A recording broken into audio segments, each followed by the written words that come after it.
I'm over it, Datejust. I'm so over it. Hurts me to say. And I dislike it so heavily. I'm like, heck no. I'm not giving you the satisfaction of me like shoving my hard-earned money down your throats. Jenni got a strike when she once posted that watch in her video. What's your take for the GTA 6 trailer? That's a good one. I do nothing. If an Apple Watch isn't a watch, what is it for you? Hi everyone, my name is Jenni and today I'm coming back with another Q&A. It's my December Q&A and I have collected your questions from Instagram and on YouTube here in a community tab. So if you want to have your question in my next Q&A, make sure to either follow me now on Instagram at Jenni L or here on YouTube. And I've got my lovely YouTube partner and husband Kai with me here today. He's going to ask me your questions and we're going to start right away with the ones from Instagram. So go ahead. Okie dokie. First question is from Joseph Tolentino, and he's asking, how do you feel about jangly Jubilee bracelets? So let me just quickly clarify what a jangly Jubilee bracelet is. It's basically when these links come loose. So a loose bracelet. Yeah, when they've got band stretch, basically. How do I feel about them? Honestly, I personally do not mind them, I have to say. Really? Yeah, listen, there's two types of jangly bracelets. If you've got a faulty bracelet that is jangly because it's faulty on a new watch, that would piss me off. I wouldn't tolerate this. But if it's a vintage watch, I think a bit of band stretch is okay. And if I say a bit of band stretch, I mean, like it can, like if you hold it to the side, it can like tilt downwards a bit and I don't mind it. Obviously, if it looks like it's about to come loose, then you need to deal with it. But I don't mind it. So as long as it's still functioning, you wouldn't mind a little bit of band stretch. But if you got two vintage watches and one is like perfect band stretch, so no band stretch, and the other one is like dangling down, then you would choose the... True. Or wouldn't you mind? Would you pay 2,000 euros or 1,000 euros more to get the perfect bracelet without band stretch for a vintage watch? Ooh. So let's say 16 instead of 15. Oh shoot, that's a good way to put it. 1,000, okay, I would go, but if it's like a 3,000 difference, hell no, I would go with the band stretch. Okay, yeah, nice. But good question, because it's part of the vintage game for like Jubilee bracelets, for example. So okay, the next question is from DillyPreddy97, and he asks, does Lange / Vacheron Constantin being non-independent lessen their value in your eyes in any way? And that's a big one. That is a big one. And it is something that we, I think, remember talking about this because for some reason, being part of like a big conglomerate of watches, so like Richemont or Elfa, I was about to say that in German, LVMH, it's a bit, it does have, in German, we say it does have a taste. It's a bit of a feeling to it. I very much value an independent watch company. So what did he ask? Does it make a difference? Or does it lessen their value in your eyes in any way? Yes, it does. Mainly because, and I think you've opened my eyes to this, my watch guru, how if you're being part of a bigger group, you have to ultimately listen to what the main head is telling you to do. And they are looking at their like company or like the group as a whole. They don't, maybe have to give them the benefit of the doubt, but I don't think they will ultimately act to the benefit of every single one individually. They will see what is best for the big group altogether, for the shareholders, and then they will act upon it. And I think ultimately this will lead to some things being not so great for group-owned watch brands. So, do you have an example for that comes in mind? I do, and kind of don't want to say it because it makes me feel bad. Then you should absolutely say it. Because I think it really clicked for me when I saw, and I've got no proof for this. I don't know if it's actually a thing or not, but they are using the same type of finishing and dial design layout for the Polaris from Jaeger-LeCoultre and the A. Lange & Söhne. Which one was it? The Odysseus.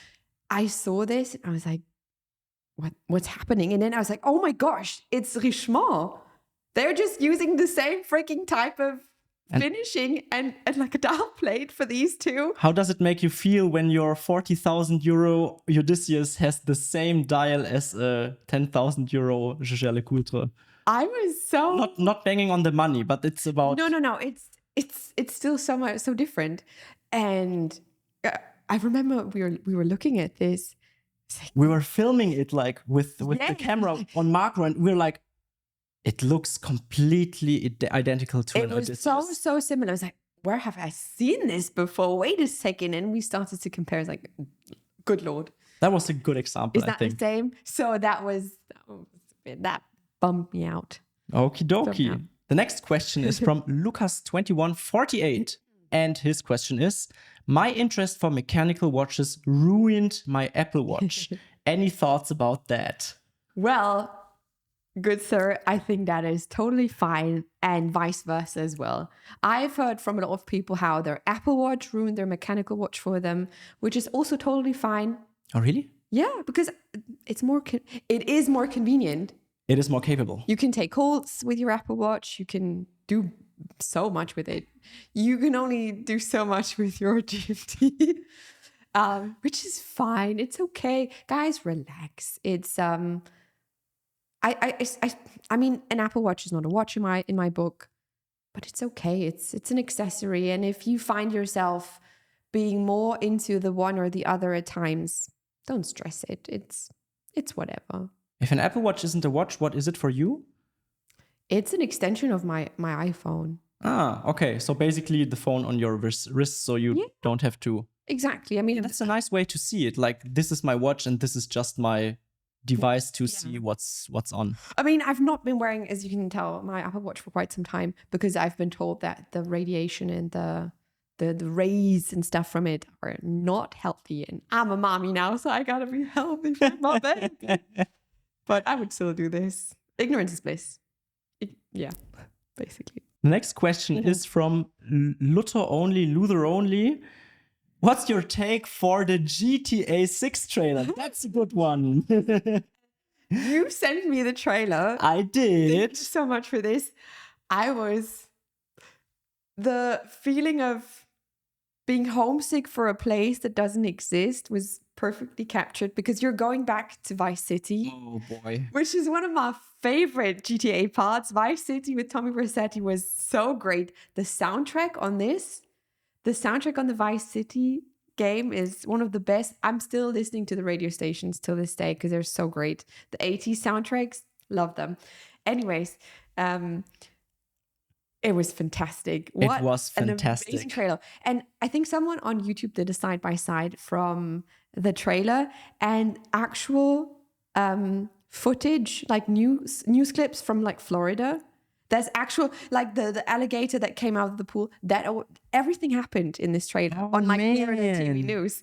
So Rockstar Games, they delivered. They make us like wait like 13 years or 10 years, but then they deliver. They do. And a lot of watch brands could take a slice of that and put it into their marketing and their watches. That is a good point. Oh my gosh, that is a brilliant point. How could it be that like video game brands? Yes, go ahead. That's the difference between a brand that's independent and does it because they love what they do, and another brand that isn't and does it only for the money. And Rockstar is a perfect example for the first one. That makes me so nostalgic. You're right. I hope, little sidetrack, Naughty Dog will do the same with The Last of Us. I'm afraid that the next part isn't going to be as great, but they're taking their time. They're doing a great job. I have faith. We'll be fine. But yeah, it's amazing. The next question is from M and Moos, and he's asking maybe a very unpolite question, but I'm truly interested in a positive way. How do you afford your watches? I hope my question is okay. I think the question is okay. I think so too. It might be at least a German thing to not talk about money. Maybe it's an international thing as well. Let me know in the comments down below if that is something that is also a no-no culturally from where you're from.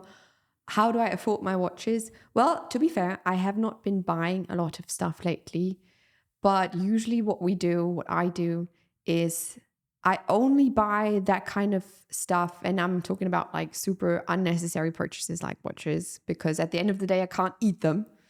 With money that I would also be okay with not having. So it's the fun money. It's that bit of money I will put aside after I've put aside money for everything else before that. So like necessities like stuff for the house, food, living costs, blah, blah, blah, blah, blah. And then luxury spending like watches. That begs another question. What? So I think what people are interested, or especially Em and Moos is interested in, is your YouTube channel sufficient to fund your lifestyle, which is, to be honest, we do not have a super excessive lifestyle. I wouldn't say so. But is it sufficient to fund your lifestyle and also the purchase of one or the other watch? I that's right. That's probably the question. It kind of is. It is. I mean, we do we've got the AdSense money coming in, the watch roads, the e-commerce side, the sponsorings. Yes, it's the partnerships. It's going very, very great, and I feel how it makes me kind of uncomfortable to say it in front of a big audience, but we're working very, very hard, and it also makes great results. Yes. And of course, we enjoy it by throwing it into, for example, watches. But as Jenni said, we're not super outright. I think you didn't buy a watch for like 1 year or so. Yeah. Maybe it's time. It's time to get you an Aquanaut. So time. If you're a Patek dealer, yes, and you have a Patek Aquanaut in stock, call us. If you've got a 50, this announcement is brought to you by Jenni in need of an Aquanaut. Now, if you've got a 5056 for me, call us. Reach out to me, hi@jenniel.com, because I've been dying. She is. I can confirm that. Next question is from Anastasia Vadi, and she's asking Rolex OP 36 versus Rolex Oyster Perpetual 34 versus 36 millimeters. So similar, but so different. What to choose, pros and cons? I think it's a she. It's a girl. I agree. So similar, but so different. Who would have thought that 2 millimeter could make such a difference? But it does, especially with the Oyster Perpetual, because it is such a minimal watch. You really want to make sure that the proportions that you choose really do fit your wrist, because if you go a bit bigger, it will change the look dramatically, I think. So I would say now in hindsight, because I've got two 36 millimeter Oyster case watches from Rolex. Which ones? The OP36 in candy pink. Thank you so much for my birthday gift. And a wedding watch, which is a Datejust 36. And I have to say, now, hindsight is always 2020. Go for the smaller one. You won't regret it. Because there's plenty enough options if you've got a smaller wrist to go bigger and to go for that sporty look. When it comes to those kinds of watches, if it's a minimalistic look like the Oyster Perpetual, a smaller case can really make it shine. I, for some reason, wish that I would now in my collection would have some more smaller watches. Noted. No, noted. No, I'm just kidding. Because I really do have lots of bigger watches. And I just wish for a bit more variety. And since we are flooded with bigger case watches anyways, go for the smaller one. I'm just saying that. I don't know anything about your wrist circumference or whatever, but go for the smaller one. Nice insight. The next question is from Mr. Rivita. And he's asking, are you an Oyster or Jubilee kind of person? That's an interesting one. Oof. Because you have both, right? I do have both. I've got my Datejust 36 on the discontinued Jubilee bracelet with the infinity clasp. If that's the right term for it. Yes, hidden clasp. It's a hidden clasp. It's beautiful. And I also got the Oyster Perpetual, my candy pink, on an Oyster bracelet. I have to say, I am an Oyster girl. Oh, why is that? I find it much more convenient as of right now. I don't know why. In fitting or in looks or in looks, I kind of prefer the non-flashy look. so right the now. the Jubilee is a bit too flashy for you? I think so. It's more of like my Datejust. I wear it for like an evening out. Yeah, that's true. She doesn't wear it a lot. It's not my going out for a shop kind of watch. So would you rather choose it on an Oyster bracelet? Yeah. Oh, nice. Really, things have changed. I'm telling you, things have changed.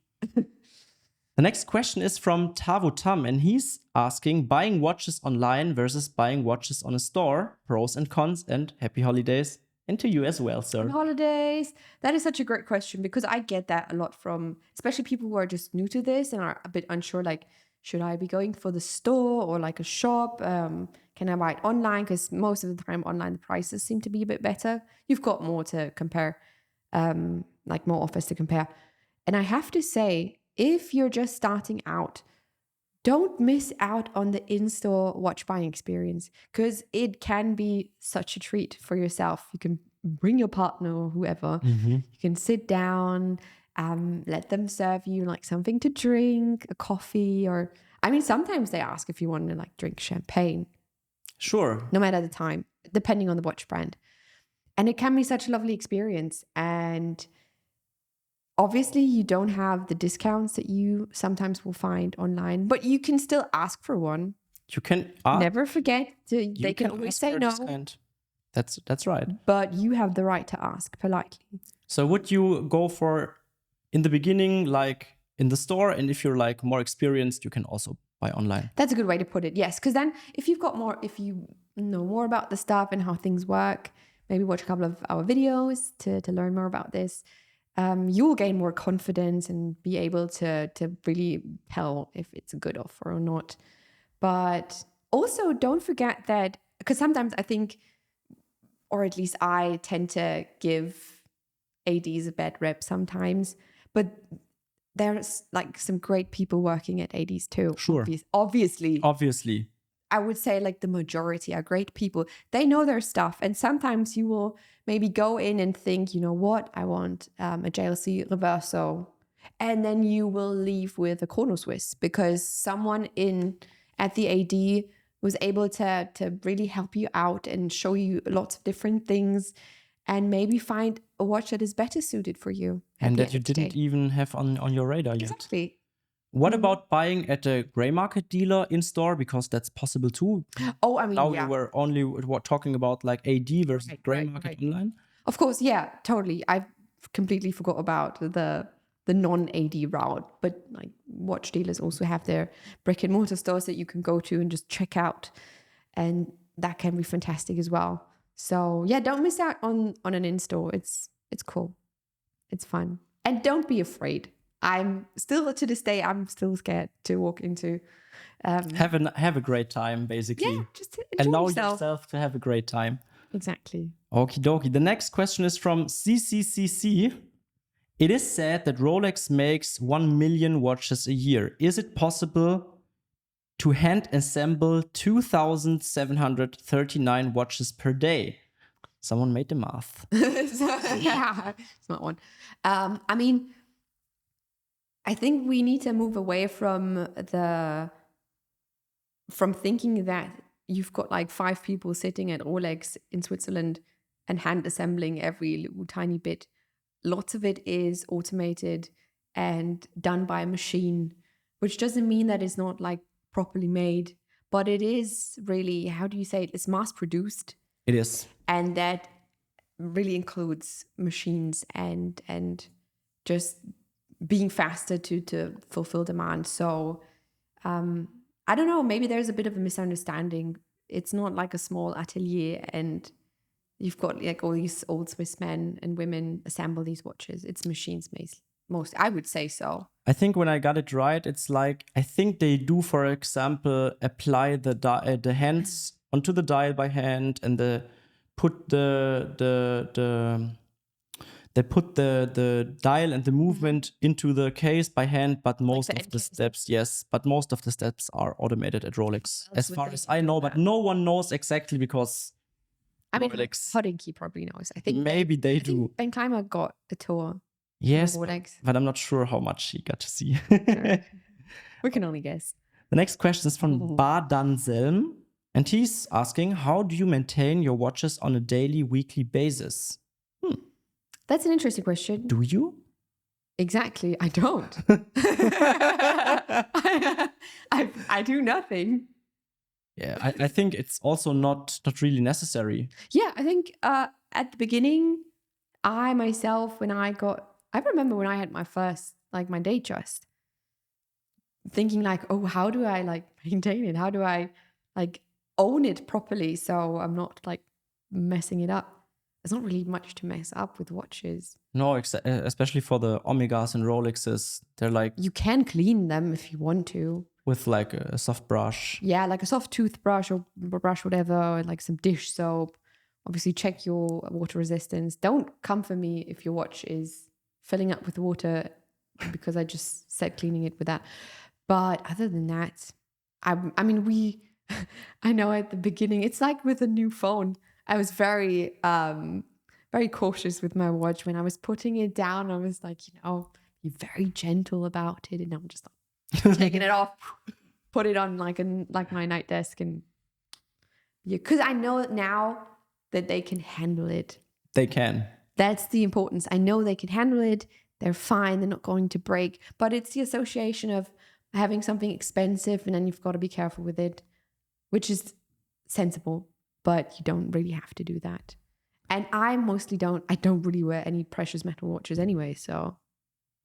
How often would you say is it necessary to like bring a watch to a watchmaker for revision? And I mean, that's a tough one because I'm so torn between what would be a good thing and what I do myself. I would only bring my watch to a watchmaker, dealer, or to like check it if something was wrong. that's exactly how you do it, actually. It's what every watchmaker tells me. But basically. isn't that like an interval thing that's like recommended like every 5 or 7 years? They do recommend, I think, every like 7-year-ish or something from Rolex, for example. But what I heard is from many watchmakers is if it doesn't run right, bring it to your watchmaker, to a watchmaker you trust. And he will then say you if it's just being magnetized, for example, which can be fixed within like 10 seconds with some device, or if it needs revision, and then it goes for revision. Some people I know have their Rolexes for like 20 years without yes, and it runs smoothly like on the first day. That's like team me. I wouldn't. That's exactly the right attitude. I brought in my Datejust once, and that was because it had like a little bit of a date switch. Which was it again? The date It was was switching at 3 a.m. instead of like 12, and that was a malfunction, obviously, right? Exactly. That was the one and only time.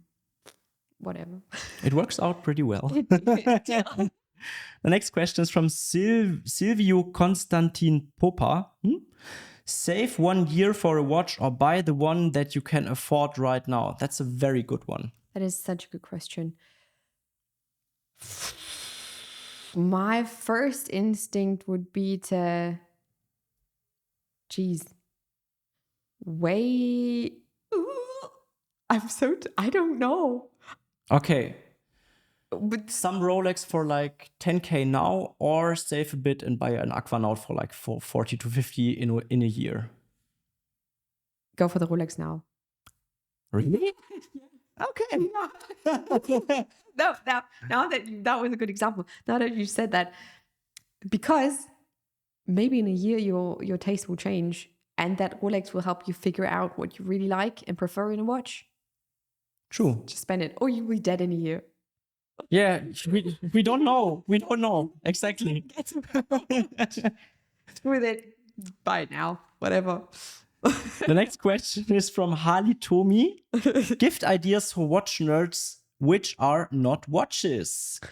Obviously, any type of storage, a watch roll. Wink. We have some here. They're sold out, but we're getting new stock in like February or March. Exactly. So watch storage that they will can put their watches in is always nice and always practical. And I recommend going for a bigger size so their collection can grow and fit into this one. Which is, I mean, you don't want to just, I mean, you can go for just like a singular container, but where's the fun in that? True. Also, what I think is overlooked heavily, any type of like a good felt mat. A mat? A mat, so like something you can put your watch onto. Not only that you've got something to store it on, but also if you want to change a strap or a bracelet, that always comes in handy. And another thing, when I put my Datejust on our drawer in the bedroom, because of the movement, I can sometimes hear the watch. If it's just like lying naked on the wood, I can hear it ticking when I'm trying to fall asleep. And it drives me nuts. And I'm hearing like the ding, ding, ding, ding, ding, ding, ding from the movement, like the hammers. The escapement I probably am hearing. Yes. It's making me go crazy sometimes. I've gotten up during the night a couple of times and put it on something else. Like a Really? Yeah, because it's so annoying. It's awful. Because like you put it on drawer and it's like a hollow, like a drawer. It's like a resonance body. Exactly, it's like a piano. Yes. And like, I did just makes never me go hear nuts. that. And so you can like prevent that by putting it on something like a felt mat or like a cork board. Make it maybe a bit more fancy than a cork board. Fancy than a cork board. But you can like dress it up nicely. So that would be great. Or a proper screw driver. Like that's a good one. Watch tool. They're not that expensive. They can be very expensive. So you can splurge and give this to your watch person. So basically watch storage, a watch mat, or a headlamp maybe as well. A headlamp? Like a lamp you can put on your head. So when you like change, like when you unscrew something. For the ones who are a bit deeper into watchmaking. Understand. So that would be something on the top of my head. Okie dokie. The next question is from Clem Durand. Do you think smaller watches, 35 to 37 millimeters, are here to stay, or is it a trend that will fade? Asking because I love them. Here to stay because they've always been there. True.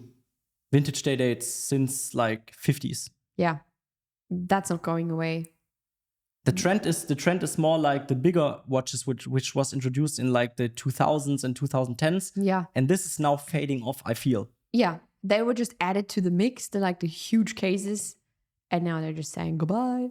So definitely here to stay. I agree. Okie dokie. Next question is from Alpha Course. Which country aside from Switzerland, Germany, and Japan do you believe is making great strides in breaking into the luxury or mid-tier watch market?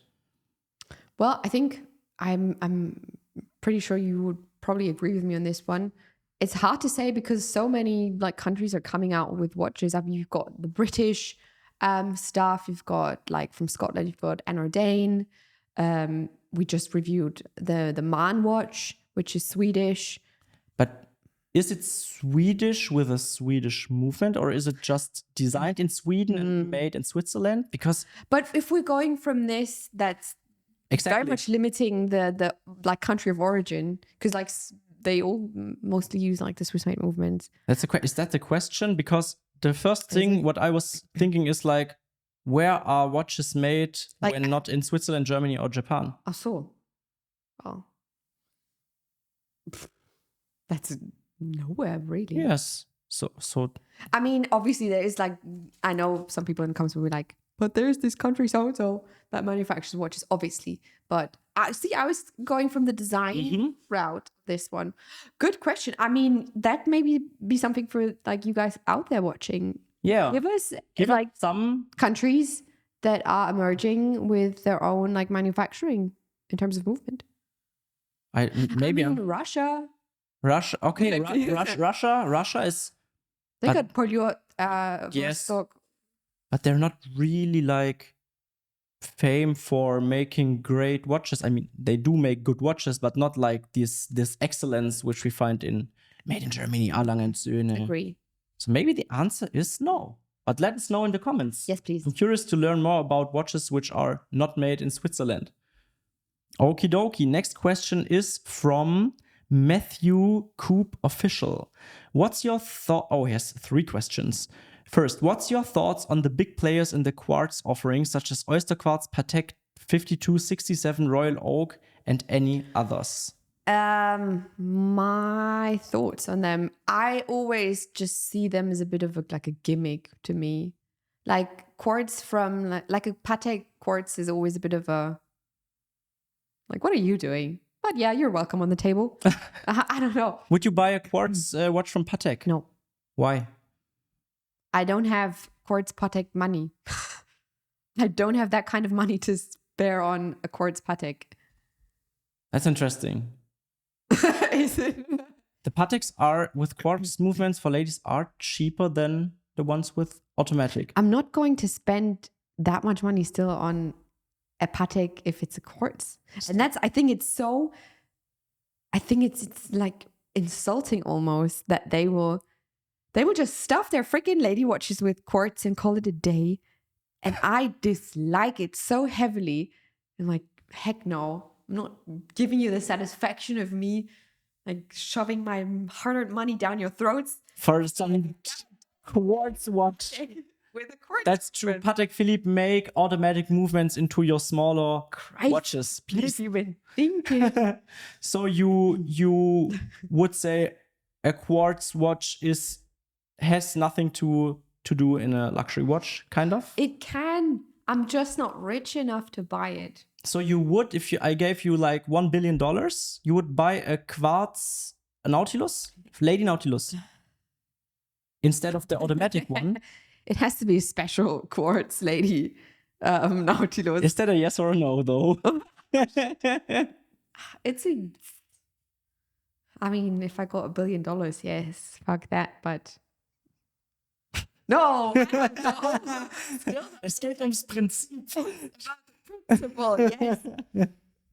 Shoot. Okay, the second question is, what's the ultimate three-piece collection in your opinion, encompassing one of each movement? Quartz, mechanical, and hand-wound. I think, like, what's the third? Like a good quartz, so you're not spending too much crazy quartz money, would be like, yeah, like a Cartier tank or like a Seiko tank. Quartz, yeah, got a tick on that. An automatic, a proper one. Shoot, where do I begin? Choose one. Choose one good, like an Oyster Perpetual, like a 36. That or a Datejust with a like. No, Oyster Perpetual. I'm over a Datejust. I'm so over it. Hurts me to say. And a hand wound. Now let's go with something fancy. Is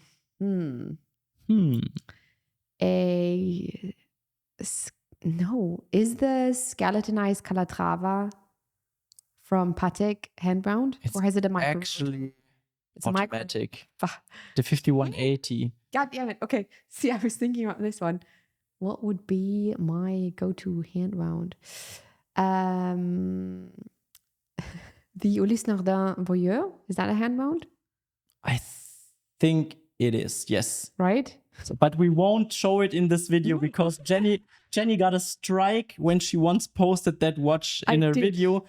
Look for that video in her channel if you want to know why she got a strike for that. Exactly. Strike. So the last question is from user Father Son Watch Talk. That's a long one. As a new watch enthusiast, I'm really looking forward to enjoying my collection in 2024. Do you have any watch goals or resolutions for the new year? My resolution or my, like, what I'm going into for next year, I just want my Aquanaut. My resolution for next year is to get my Aquanaut. How long have you been craving an Aquanaut? For months now. For months? Maybe going like over a year, maybe? What did you start on craving the Aquanaut? Because when we were starting, I mean, we had 1 year, like 3 years ago, to review it, and you were like not really responding to it. You were like completely cold. What made you change your mind? It was a rose gold with a chocolate brown dial. To be fair, yes, it was. But we had the steel one as well. The 5167. Kind of had to really, it grew on me. And I had to learn a lot about the Aquanaut itself to appreciate it. And now I'm so charmed by it. And I'm just hoping to get my hands on a 5056 or 65. That's the one that was made in the 2000s, like 38 millimeters. It's an earlier one, and it is such an iconic reference. The strap has got this like grenade-like look to it. Is it the first Aquanaut though? From the 80s or 70s or something like that? No, I think the very first, I'm so bad with reference numbers. It's not this one, but it's a very early one, and it just looks fantastic. It's also smaller, so I'm getting away with it. Because like a current one is just too big. We've tried. We've tried it multiple times. That's true. But it's just not working. What started you on the journey to really like it? What ticks your boxes? It is just such a funny Patek. Patek was they started to get out the Aquanaut to like hang with the young crowd and to like entice a new customer group because they were getting a bit old and stale, I would say. And they were like, you know what, we need something sporty. And then they just came out with such a weird looking watch. Because I think the Aquanaut is so odd looking. It is. In a very charismatic way. And how they developed the strap and have it, how crazy must have been for these like people back in the day to now have a Patek with a rubber strap. And I think it still is very unique in the lineup. Because you've got the leather straps and crocodile and alligator. And everything's fancy and diamonds. And then you've got like a rubber Aquanaut. What is that? What would it make you feel to wear this Aquanaut? I would be so proud of myself. Why? It's a Patek. It's such an endgame brand. Patek is so... I feel you. It's Patek.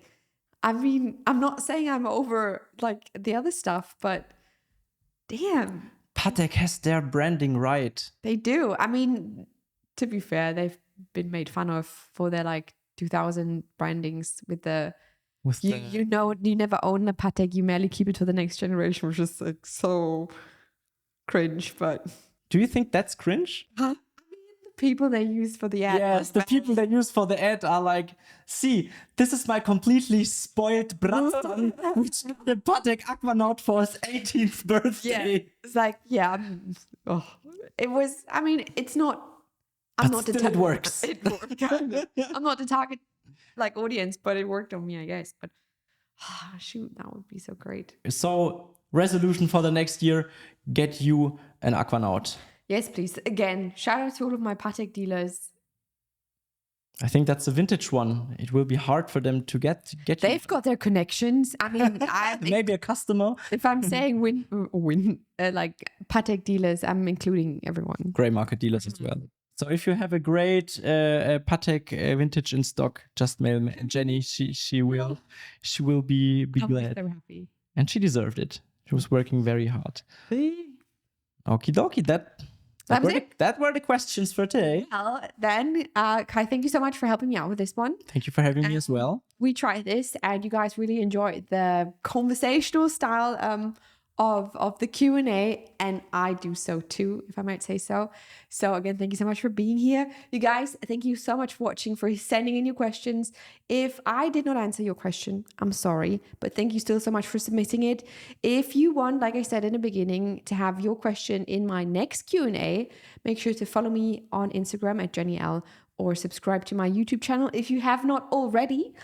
If you have enjoyed this Q&A, make sure to give it a thumbs up and subscribe to it to never miss out on another video of mine. And that is all for today. I'm wishing you a very good day and I will see you in my next video. Goodbye. Bye-bye.